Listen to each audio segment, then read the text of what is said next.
And you'll know if you didn't put that in, because when you go to test this, you'll get leakage. So that O-ring's in there, and then the final thing we need to do is take a black marker and just make a line around that coupling.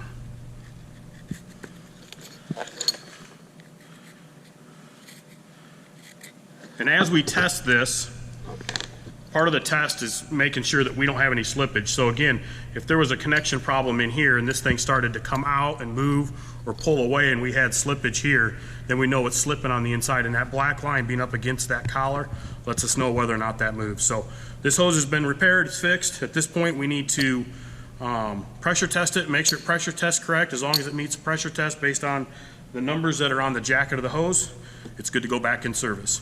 One final thing to remember is that we can only lose 10% of the hose. So a 50-foot section, 10% is roughly 5 feet. If we lose any more than 5 feet, the hose is going to go out of service.